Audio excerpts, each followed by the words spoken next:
Hello, everyone, and thank you for joining me on another episode of Sitting Down with Scholars. I'm Jordan, and I'm joined by Cheyenne Turner.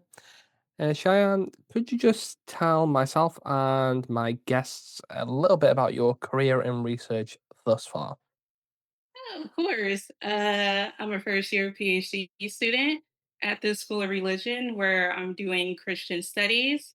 My main focus is on ancient Judaism and early Christianity. So that's about like 2000 BCE to like 500 CE, just about.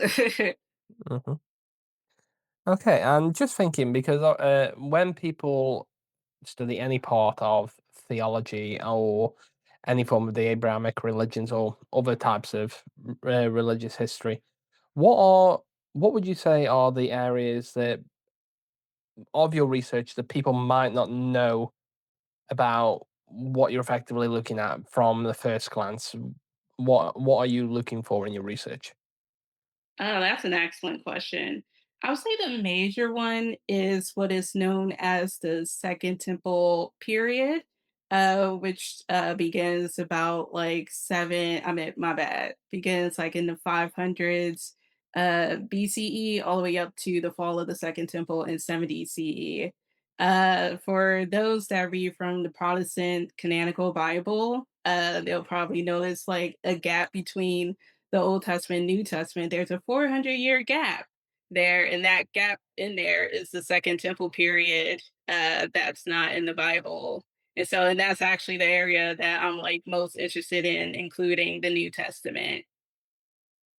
Okay, when you say the gap and different versions of the Bible, as someone who uh, was brought up in a Church of England household, I know that there are various different versions of Bibles and texts, but never having looked at it to the degree that I'm sure you have. What would you say is the thing with the texts or books or whatever sources of written works or other works?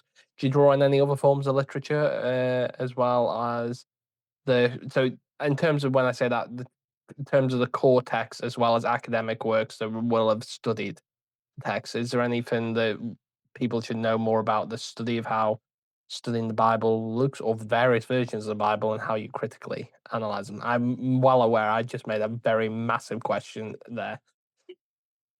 Oh no, that's totally fine. I would say, and this has started to become, I would say, pretty big in the field is like comparative literature. So since I do New Testament and I'm looking at the Hellenistic period, it's become big to look at the Greek text.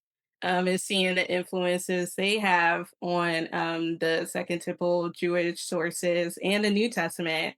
So like a big one is like with Paul, we see that okay, he is like heavily influenced by Stoicism. And so that has us looking at the Stoic authors. Another big one would be like Philo of Alexandria, who is a Jewish philosopher that's around the same time as Paul. So it's like also looking at other Jewish authors that honestly a lot of Christians don't know about. Mhm. Um, and also looking at the reception of the New Testament with the early church fathers, such as Tertullian, Augustine of Hippo, and Eusebius. Okay, and just in terms of this is more of a, I suppose, a clarifying question. Really, is for people who are reading the Bible, whatever denomination or particular religion that they are, what is the thing that from someone who studies the field and studies the text to such a degree that you are, there's someone who is just a goer. What would they find surprising about your field versus what they attend on a Sunday sermon? That's an excellent question. I feel like the biggest thing they'll be surprises by is primarily just how influenced the Bible is from the surrounding cultures. So for the example of like the Hebrew Bible, like the creation story, it turns out that is actually borrowed from a Babylonian text called the Epic of Gilgamesh. So that's where the creation story is coming in at. Same with like the story of Noah that is also influenced by the Epic of Gilgamesh. Let's see, a New Testament example. We also see like apocryphal literature influence the New Testament. So, like a major one during that time was one Enoch, specifically the Book of the Watchers, which is the story about the fall of the angels. We see like some New Testament texts actually like quote or reference the Book of the Watchers that some readers, like casual Bible readers, will not know since they don't have access to those texts and they're not in the Bible. Hmm. And like you say, I suppose the picking up on various different literature that surrounds both the scholars and the scholars who were studying the text at the time, as well as the text that eventually manifest into the likes of the King James Bible and so on. The How would you say in terms of how different applications or cultures have then taken that forward in terms of I'm not trying to think of the text itself, but in terms of take the US as an example, you have various different denominations of how they conduct sermons with the text in terms of that information. How do you find the seeing the work that you study translated into various different forms of religious expression? Is how would you say what are your reflections on that rather than leading you down a particular path with the question? Let's see. I'll say like the biggest thing I've noticed, like in looking at the history of the Bible, is that you always have an instance in history where they want to go back to the Bible, like do away with either academia or do away with like going through like the giants of that time who dictated what the Bible was saying. Prime example I'm thinking of is the Protestant Reformation, who is saying like we shouldn't be looking at the Latin, we should be looking at the like original language of these texts, which for the Hebrew Bible would be Hebrew and New Testament would be Greek. Mhm, Um, yeah, I would say, yeah, like another example is I'm taking a class on mysticism this semester, and it's interesting seeing that they too want to return back to the like orality of the Bible, the oral tradition, instead of relying heavily on the text, which by that point we're looking at medieval times.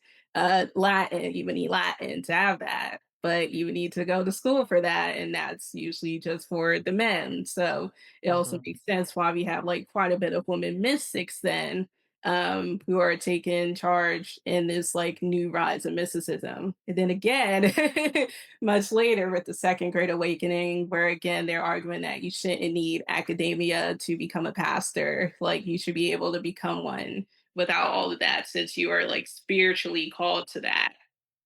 mhm.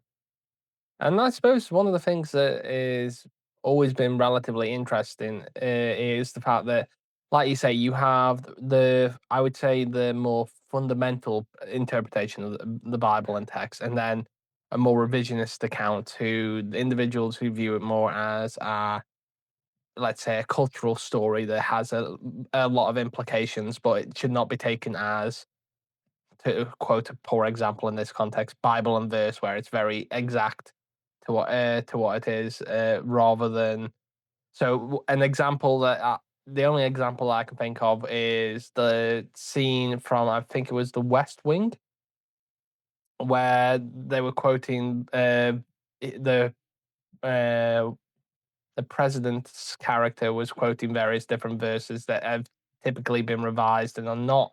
I think it was from the Old Testament and wasn't viewing this as gospel truth, so to speak. And it was things that, in culturally, we view as an interpretation, or often don't even go over that verse as specifically. So I suppose one thing is the question I have is more around that interpretation of the Bible as both a source of historic context, cultural context, as well as the impact of the series of books which effectively made up this one large, uh, large, large religious text is had in terms of the impact globally and on society, not just within the Christian faith, but in various other faiths as well. Right. Yeah, interpretation plays a massive role when it comes to biblical studies because, for one, like these scriptures has been through a lot of hands. So quite a bit of the text in the Bible have like various editions later on that is not by the author. I would say a prime example of this is for those familiar with the Gospel of Mark. They probably realize that when they get to the end, there's this little text that says the longer ending of Mark right before chapter 6. And that's because that's a later addition. Um, that wasn't there when the original author wrote it, and there's like belief that that person had it in there because they really wanted the resurrection, the story, and for it to align with the other gospels. So interpretation does play a massive role on how people read the Bible. I would say another key example for those coming from a Christian faith, we were taught like, oh, like Jesus is in the Hebrew Bible, but Jesus is not in the Hebrew Bible. That's something we're getting from Justin Martyr. Like he's the one that does that to have Christians see Jesus in the Hebrew Bible when he's not. And I'll say like another massive thing, my advisor puts it back best in her book when she states that like translation is a form of interpretation. You know, Hmm. like the Bible is again like the Old Testament slash Hebrew Bible is in Hebrew, New Testament is in Greek, but by the time we get the English, like is been interpreted, and the translators are adding their own interpretation to it. So they are dictating like what you get out of the story. Hence why we have like a million and one translations. Because of course, I suppose from a linguistic point of view, and I suppose this is my only area where I can really bring my research background to close to your field, is language. From my understanding, is obviously we're talking about ancient languages as well that potentially have dialects and words that are either disused or might be misinterpreted, which have changed over time as well. So, like you say, these have been not just translated the once and not just translated from one version to the next. These are sometimes translated from versions of the text that we no longer have access to, and therefore the individual's interpretation of that, or my understanding of it, would be like let's say there might be a word in Hebrew that doesn't translate to Greek, and therefore it's trying to find something that is close to that, but that might change the entire meaning of a sentence. Is that Oh yeah, pretty correct? exactly.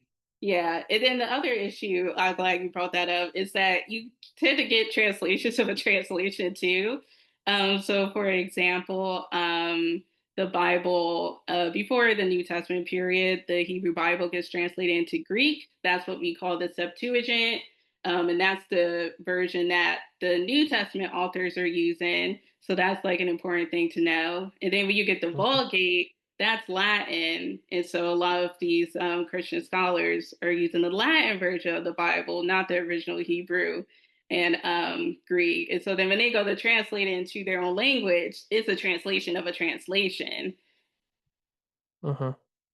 No, I get that, and I suppose one of the things that equally I'm interested in is what drove you down this particular career path and this academic journey. Oh, that's an excellent question. I come from a Black Southern Baptist background. So I grew up like staunch, like in the Bible and such. And then I also went to a white evangelical high school. And so I was just heavily immersed in it. But I would say like a question that like grew in me was like, why is my community in particular obsessed with apocalyptic literature? Because every time something bad would happen, they would say, like, up, Jesus must be coming. The second coming is near.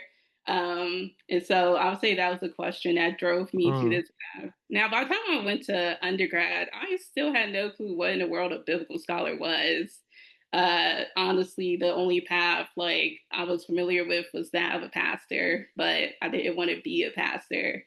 So I Mm. majored in history first, but then I found out about biblical studies, and honestly, I can recall like the first time being called a biblical scholar, and I was like, "Ooh, like that's it. That's what I want to do." Um, Because I still maintained like my history major where I was learning American and European history. And again, apocalyptic literature kept playing a massive role, especially when it came to revolts. I remember doing my senior thesis on how those such as like Thomas Jefferson and John Adams and such were using revelations to justify the American Revolution. And so that's what like really drove me down that path is wanting to understand like why are these disadvantaged communities so linked to apocalyptic literature? And I would say like the answer I've gotten so far is that because they want to get out of their current situations, like they're in a place where they are disadvantaged and they want to reach a place where they no longer are. And the second coming promises that it promises them an age where they can be free, they can live the way they want, they don't have to be poor no more or disadvantaged anymore. So, who was it that it really inspired you to pursue academic research in this field? Oh, that's an excellent question. I'll say like who inspired me the most to pursue this academically. I would say was my high school. I with it being a like Christian high school, like we had to do the readings and such like that, and I honestly find myself enjoying them. I enjoyed the history classes where we were talking about the Christian figures and the Christian history. Like I remember recounting Constantine's battle and such. So it's interesting to see like how big of a role Christianity played in history. But I would say like going into the rabbit hole of pursuing biblical studies academically. I would say like I quickly realized like oh Christianity is not always the good guys. They have sadly done like quite a bit of atrocious things, sadly.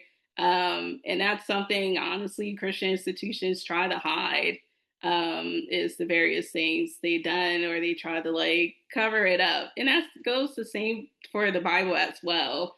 Um, I would say like a major part of my research is pretty much honestly highlighting the various things in the Bible that should be questioned. So I know like one text that was like very fundamental to me in undergrad was Phyllis Tribble's Text of Terror, where she goes over four women that are treated horribly in the Bible. I know one in particular was the unnamed concubine in Judges 19, where yeah, like it's honestly an atrocious story. Or there's stories where it's been taken so positively in Christian circles, no one questions it. I know this was mainly the case for the sacrifice of Isaac. We're so used to looking at the story through Abraham's eyes that we fail to recognize like what's going through Isaac's mind when all of that is happening. And so I would say a key thing with my research is noticing the other characters, not just like God's people or the main characters. And also acknowledging like, look, like women are being written by men, like these non-Jews are being written by the Jewish authors. And that's something like I really want to like bring out in my research. And I suppose one of the things that outside of that, which, like you say, in terms of the research that you've done or are doing rather, one of the things that I'm going to try to hope that you'll take this question not in the very straightforward way that you could do, is this is more down the route of the scholar's bookshelf. So sharing one book that fundamentally shaped your academic path. Now, the Bible would be a very literal example of a book. So hopefully you can, if there's something outside of the box that you could suggest, that would be great just to give my listeners a insight into a book that shaped your academic journey. Oh yeah, for sure. I would say other books that shaped my research would be what is it? Amy Jill Levine with Mark C. Butler. They have a number of books that really shaped me, but the main one I want to highlight is The Bible with and Without Jesus. So that covers Hebrew Bible texts that tends to be heavily linked with Jesus. So a prime example of this would be the suffering servant in Isaiah 53. They go over how Christians take it, which is like, oh, the suffering servant is Jesus. Whereas like Isaiah 53 is most like the suffering servant is most likely representing the Jews. Another book that has heavily shaped my academic journey is James Kugel, How to Read the Bible, where he gives like a side by side for each book. So, for example, he would start out by saying how pretty much how believers read it. Then he'll offer how scholars read it. I think both of these books are a great way to understand like the difference of thinking between like reading the Bible as a practitioner versus reading the Bible as a scholar. Oh, that's fascinating. And just out of curiosity, if that you were recommending to a scholar who was wanting to go down, whether for theology, history, or whatever reason, into studying of any religious text, not necessarily the Christian Bible, but any religious denomination, what would there be a book that you recommend them starting with to give them an understanding of how to go into this type of theological study? Oh, that is an interesting question. I'm trying to think. There's definitely been various things that I've read to like start off this journey. But I would probably go with I would look at William James' works on religion and how that has shaped society. I also recommend like Victor Turner and like J.C. Smith because this sociologist also plays like a major role for us, like religious folks. So they've definitely their works have definitely been helpful in like delving into religion when understanding people. And yeah, I would say it would be mainly those three I would recommend. Okay. Well, thank you for those recommendations. And in terms of the next set of questions, these are more thinking about pivotal moments in your academic journey that really shaped and defined trajectory that you went down. So, to start off with, what is it that really excites you about what you do? That's a good question. I would say what excites me the most is honestly like learning something new or particularly viewing the story from a different angle. So I already mentioned the example with the sacrifice of Isaac of like viewing the story not from Abraham's eyes, which we are encouraged to do as the reader, but looking at it through Isaac's eyes. So I'm always excited to look at it from a different perspective because you get a completely different story at sometimes when you do that, and I think that's very fascinating and actually pretty fun. It's like you're playing a different character in the same story. Well, and in terms of, like you say, that seeing it from a different perspective, I suppose one of the things that always fascinates me is in terms of how not necessarily seeing it from the different perspective when you're reading it, but equally, how do you want that work to be interpreted? So, in terms of thinking about the readers of your interpretation, how would you want them to interpret your interpretation of that particular text? Gotcha. I would say the main thing I want them to interpret from my interpretation is pretty much looking at it from the angle of honestly, I would say like a person that tends to fall in the background. I would say that's the other key thing. It's like we be so focused on the main character, so focused on their perspective that we lose sight of the other characters. And in turn, they just end up in the shadows. And so I would want my work to be interpreted as bringing light to those shadows, bringing light to those other characters who do matter and do offer something new to the story and something important to the story, even if that goes against like the perspective we were given when we looked at it through the eyes of the main character. Okay. And I suppose that links to the other side of this, which is the impact that you hope to have with your work. So, what do you hope to achieve with your thesis when you publish? I feel like the biggest thing I hope to achieve in my theses is to honestly bring to light the issues that the Bible is bringing up, especially when it comes to apocalyptic literature. Because the biggest thing about apocalyptic literature is that it's riddled with imagery. Um, and so a lot of the images tend to get overlooked as simply just being images. I would say, like in scholarship, that has been getting better and acknowledging, like, hey, these images are pointing to a problem the community is facing that they want gone. And so I would like to bring more light into that.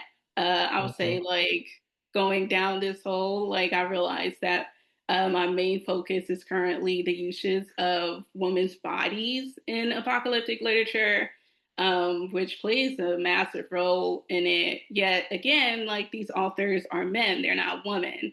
And seeing how they use these female bodies to talk about the apocalypse. Okay.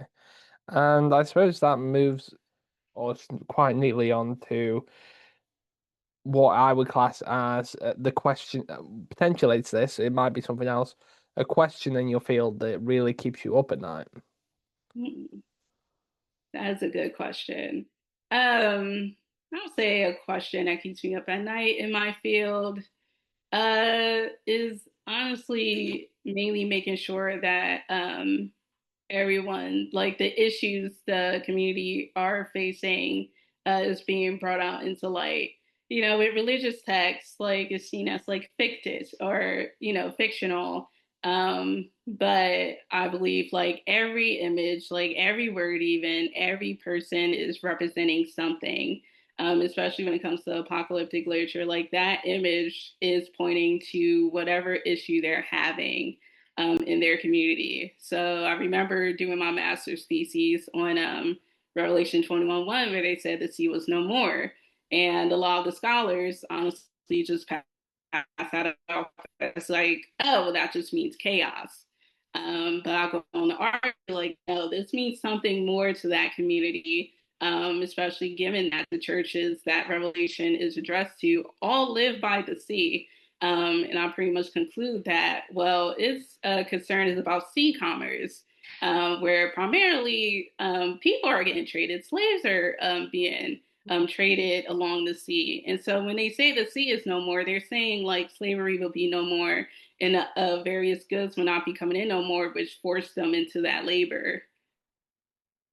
It's interesting, like you say, with that, you've because that's, I would say, like you say, two very different interpretations of the same text, which is inherently something that happens in various scholarly work. It doesn't, I wouldn't say, is even something that is purely humanities, or you see it in the social sciences, even in STEM to some degree, how data can be represented. I know it's to an the you have the literal version of it, and then you have how it can be interpreted, translated, or put into an abstract, and that can very much change how someone then takes it, regardless of their background. They can be or level of study. They can then take that in a different way than what the author or the scholar has written that in. And I suppose it is interesting thinking from your particular field, though, how these various examples, particularly in thinking of the imagery side of it,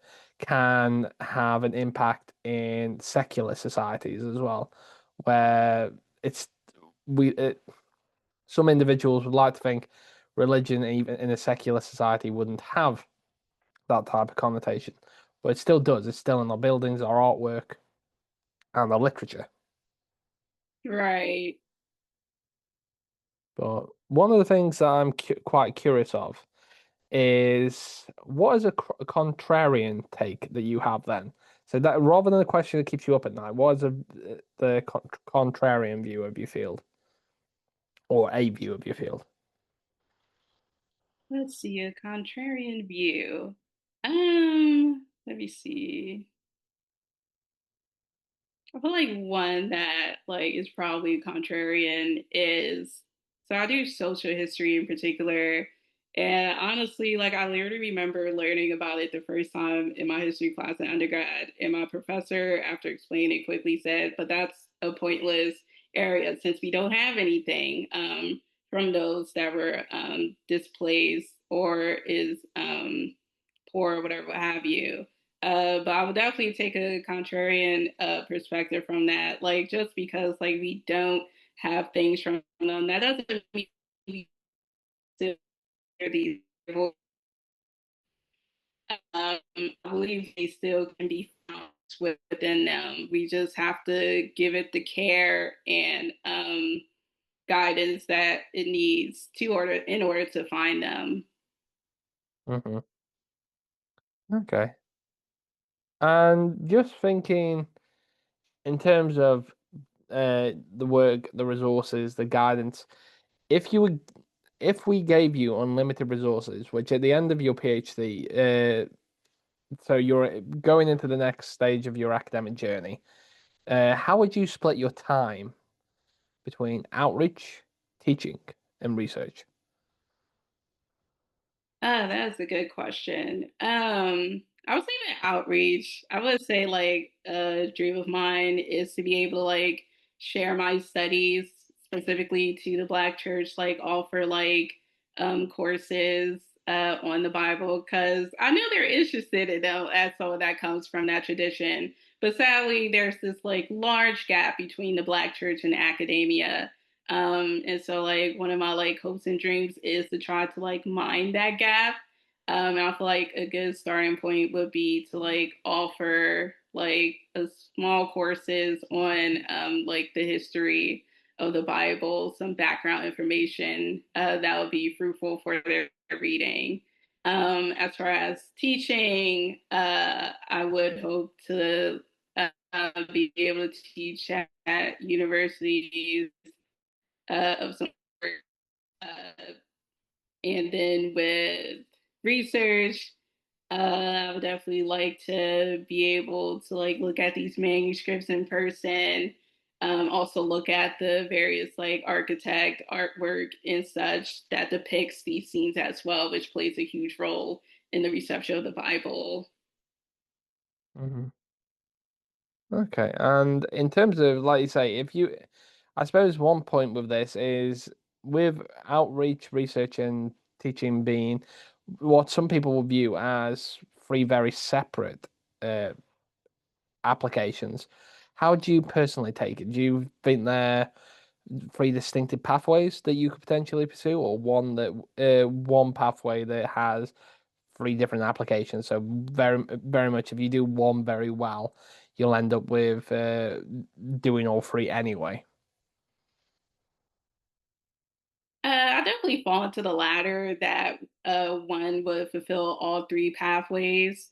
Um, Especially, let me see, I'm just remembering, I remember my own mother had taken a class at a local church where you did have biblical scholars offer their expertise for free to the church that offer classes to the church members. And so I could definitely see that being possible to like remain like a professor at a university while also like offering your teaching expertise in your community and also being able to like go out and look at manuscripts in person and also go to the places these texts took place at and see like the architecture and the artwork. Okay.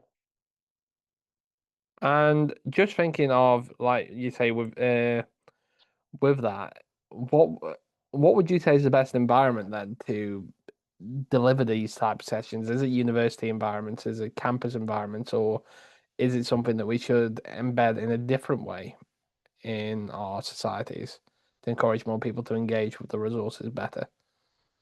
Um, I've honestly definitely not want to have it at universities. I just feel like the environment, like people will be put off by the environment, honestly. And so I do think that it should take place outside of the university setting.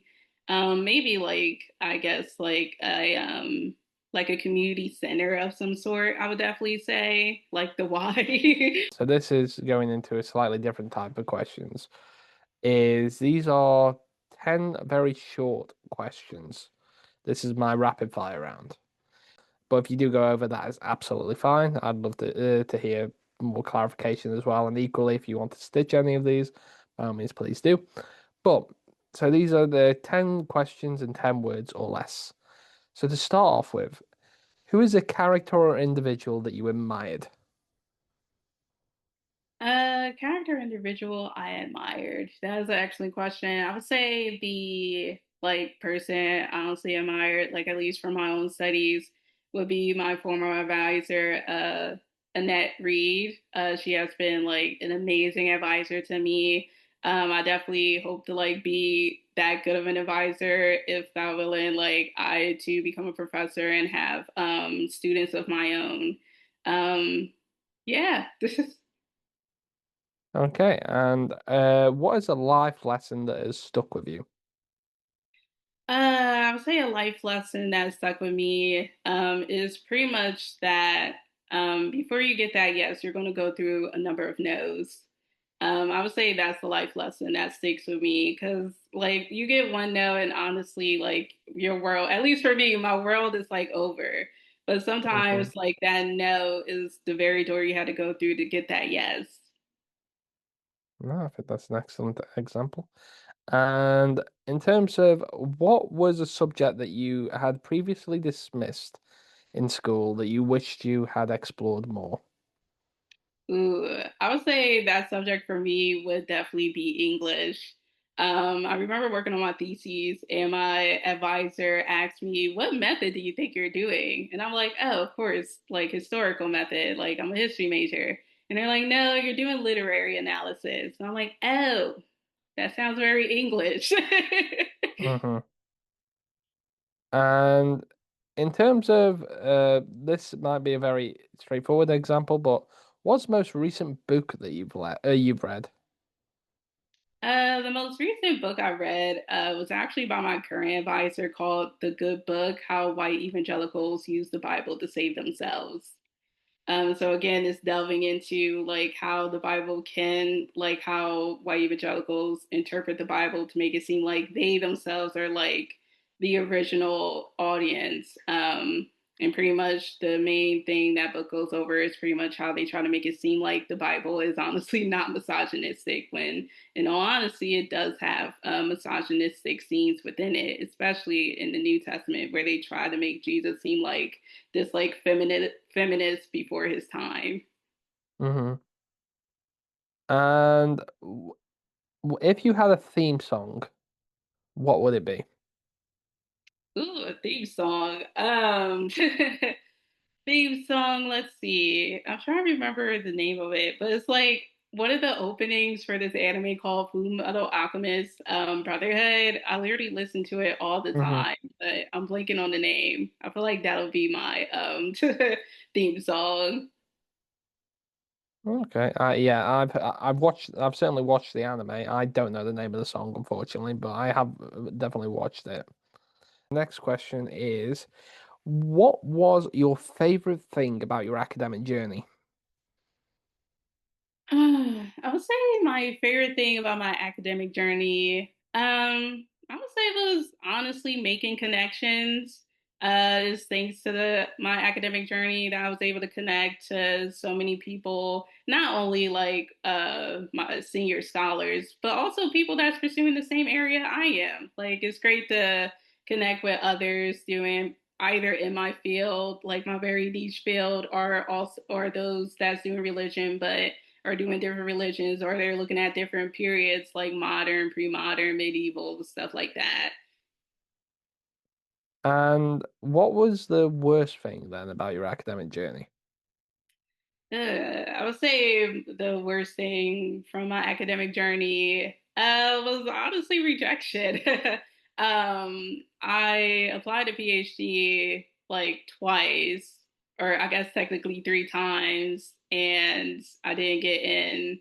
I would say I think I like to view it as like I got rerouted the first time, but definitely the second time I got rejected, and that definitely stung. No one likes to feel rejection. So yeah, that I would like to not have to go through that, but I know I needed to go through that. No, like you say, I think it's one of those things where everyone has to go through it and you come out the other side stronger, but it is definitely something that no one ever wants to go through or experience. Right. But now thinking more on, so this next question is, how would you like to be seen by other people? That's a good question. Um, I would like to be seen as, let's see, I think I would like to be seen as like kind. I admit, like in my writing, or at least I've been told that with my writing, I tend to be pretty harsh, honestly, when dealing with a topic. But I definitely don't want to come across that way. And I would like to think I'm like the opposite of that person. I was, or I guess I would like to think I'm just like maybe like I'm overly passionate in my writing. Hmm. And so, but I do hope to come across as kind because I feel like a biggest goal of mine, especially when I have to start teaching as such, is to be patient with my students, especially those coming from the religious community of the Bible that I'm studying. I was in their place at one point, and I am very appreciative of my professors who were patient and kind with us when we were going through these motions of honestly grief, because it's like we Hmm. were taught one thing and we're finding out it's actually another. So I really hope to be known as like kind and patient when it comes to these studies. And just as we're getting towards the latter few of these questions, is if you had to pick a new field of study, what would that be? So this is completely new, so nothing similar to what you're currently studying. Yeah, I know. I can't cheat and be like history. No, try and go as far out. To give you an example, some people have said acting before if they're from a STEM background, so something very left field of where you currently sit. Oh, that's interesting acting. I feel like I will probably either do art. I did art in high school, but definitely like slow down on it when entering academia.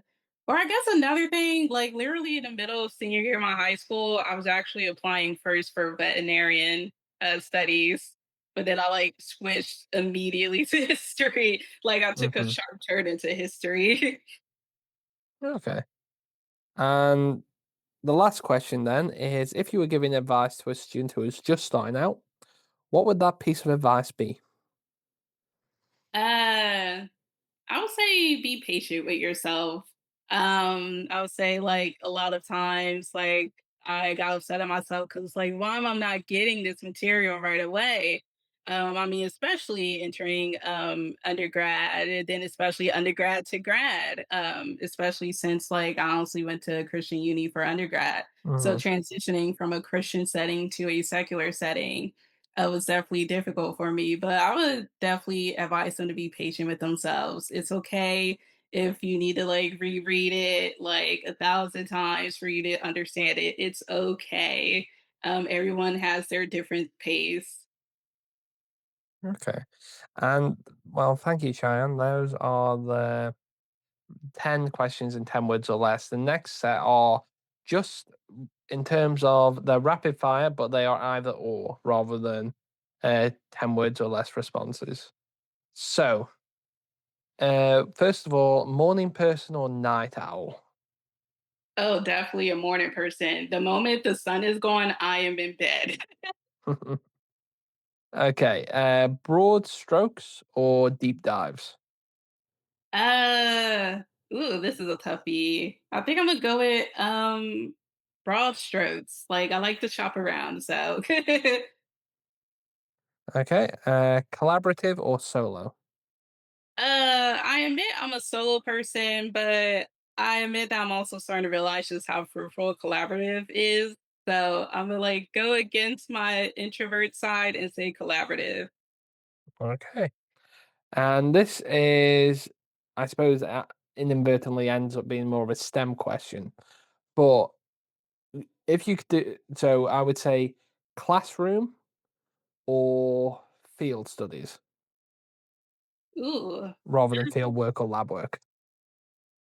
Uh, I'll probably stick with the classroom. Like, I feel like by this point, like I've like been in classrooms my entire life, so more way more familiar with those.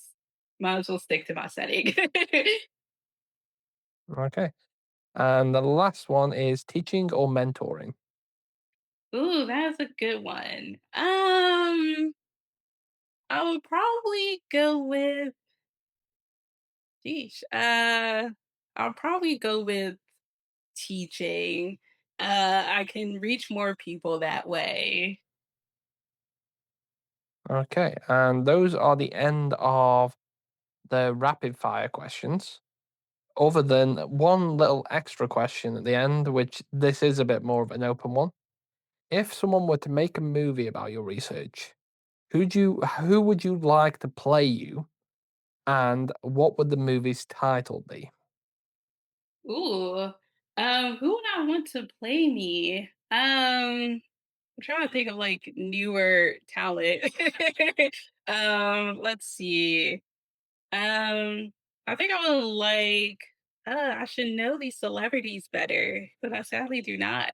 Um, let's go with. I would just say Tiana Taylor. Like she's gorgeous. I will have her play me, and the title would be. That's a good title. Title. Oh, I'll probably title this like because this is like my go-to motto, which is like Omnia Ipsi, which means all for him. So that'll probably be the title of my movie. Okay. And as we move off the more getting to know you questions, which are a bit more general, this is more exploring some of your scholastic life.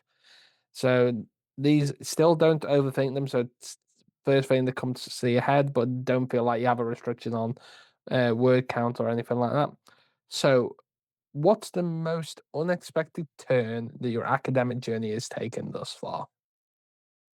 The most unexpected turn I would say is doing a second master's. I feel like, I was told to like, okay, you do your undergrad, then you do a master's, then you go to PhD.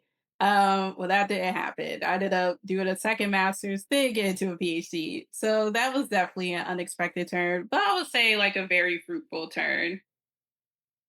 Okay, and in terms of so I suppose one of the things before moving on to the next bit is what was it that motivated you to do the second masters? Did you feel like you needed to do it or just wanted to do more of it?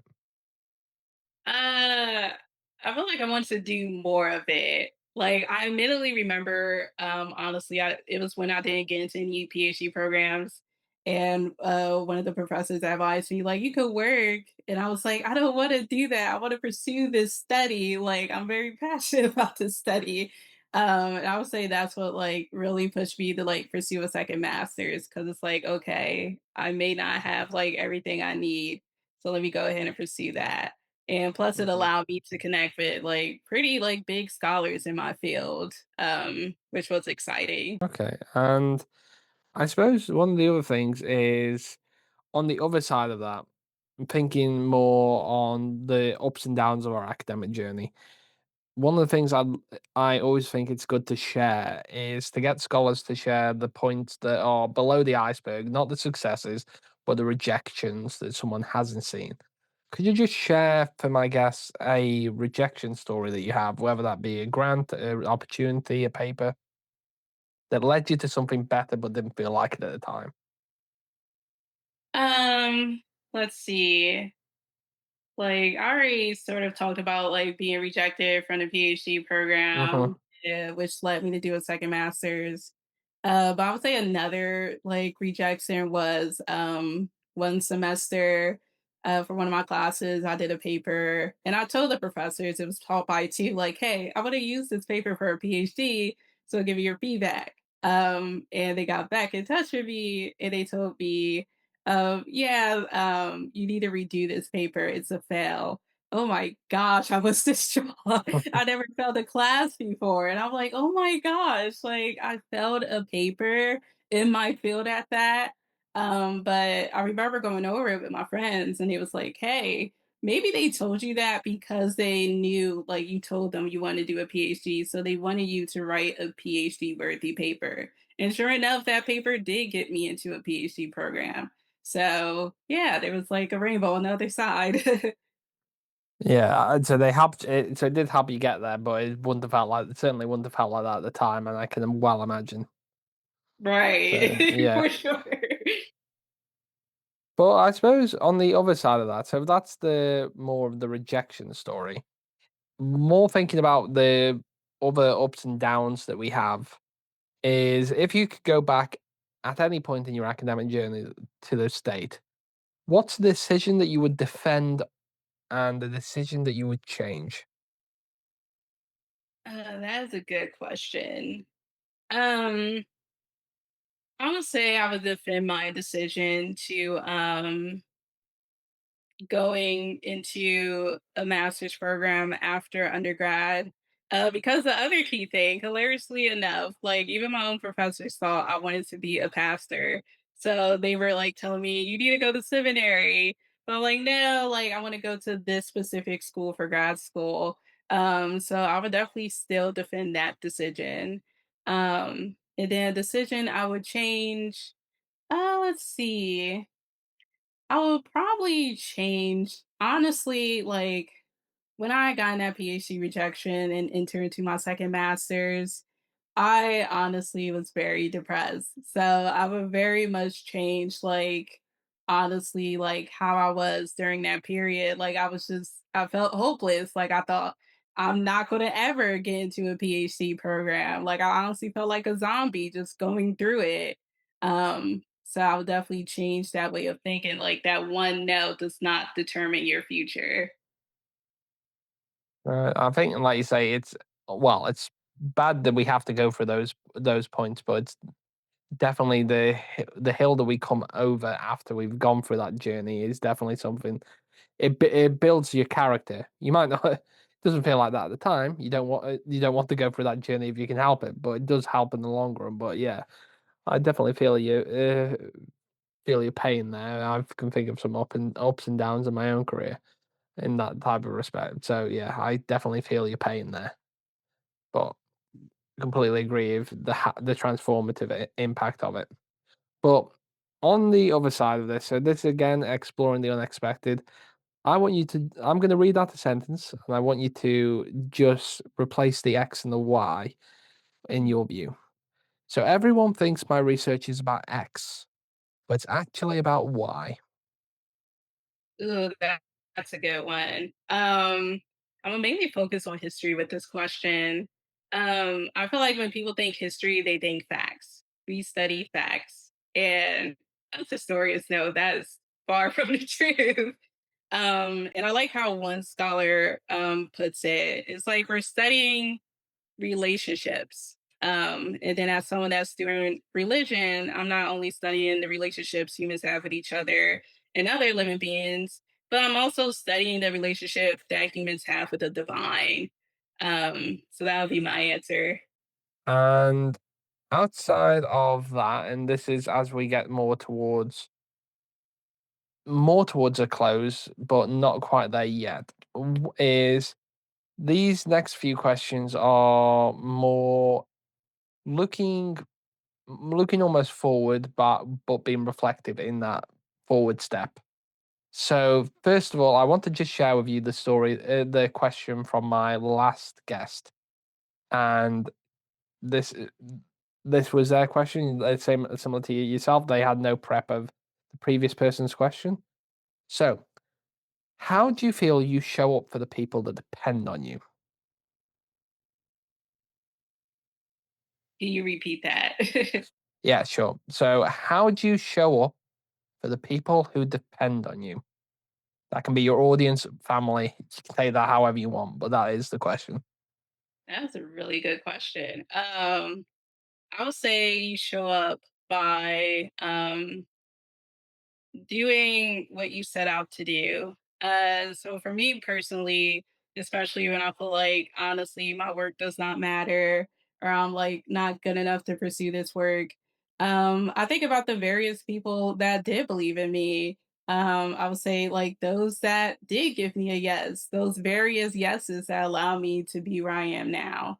And so I believe showing up is simply like remembering who believes in you and to do that very thing they believe in you to do, which for me is my research. Like they believe that my research does matter. They do believe that I am smart enough and good enough to fulfill this research and that I can and will leave an impact on my field and maybe even beyond it. Hmm. And in terms of that belief and that trust that they have in you, in terms of if you were thinking, let's add a bit more of a layer to this question. In terms of the audience that you have, and this I'm thinking of more the individuals that will potentially consume your content, not necessarily your academic work. How do you feel your intention is to show up for them, or what you present to them rather? Let's see. I would say like my attention when it comes to those that consume my content. Um, I would say really to um pretty much I would say be understanding. I feel like that's the best way to show up for those, particularly looking at my content. Because I feel like sadly, like you see this a lot in academia is that they just expect you to know, like they Mhm, expect people to know what their field is about.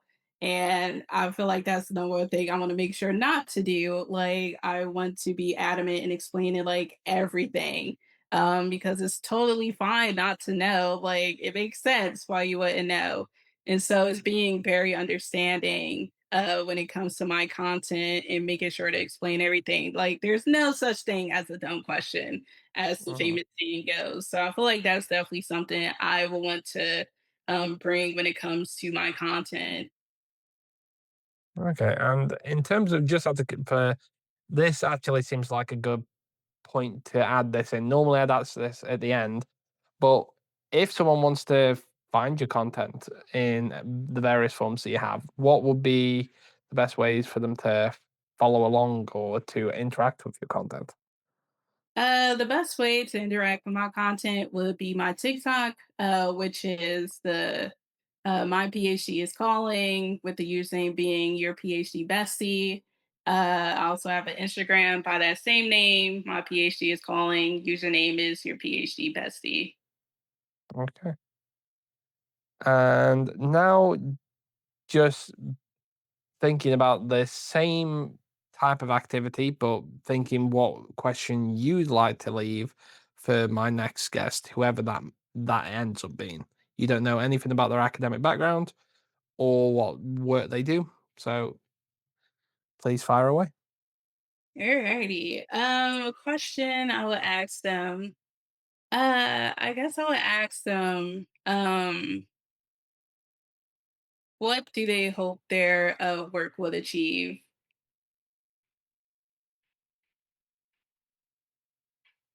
Okay, and now thinking about the question, not necessarily a question for you, but more as something for you to leave forward for yourself. Imagine you're recording a 30-second message to your future self in 5 years' time. You're asking them or you're describing what you hope they'll achieve in that time. So please go ahead. Alrighty. Hello, future me. I'm imagining if you're watching this, that means we made it. I am very proud of us. I definitely think about you all the time. And so I hope you are as amazing as I imagined you to be. I hope we achieved our main goal of bringing out the silenced voices and bringing them to the forefront. I hope that we achieved in touching the hearts of those that feel disadvantaged and their voices has been silenced or not shown. I hope that we did it. I hope that we stay true to the path and that we have truly brought out like the issues that are within these images that are more than just images in our generalizations. And I can't wait to become you. Okay, and this is thinking even further ahead now. In 10 years, what do you hope someone says about the work that you're currently doing now? In 10 years, I hope that people say that my work opened their eyes to the other groups of people that are not being seen within the Bible or are being silenced by others in the Bible. And I hope they also say that, like, they're glad for my work to have brought this into light and that it helped them view the Bible in a different way and enriched their reading of it. So, one thing I want to go a bit further with that on. Imagine, so you got two people in 10 years' time that are reading this. You have a social scientist who's coming at this more from a society point of view, and someone who's coming at it more from a theological point of view. How do you hope they apply the work that you've not yet written? So to put that into a context for those who are listening, but how do you hope they're going to take that? I really hope that this helps them acknowledge the other views within the Bible that tends to get overlooked, and they take more seriously social history and its presence within these texts, even though we have little to no sources from those disadvantaged people themselves. Okay.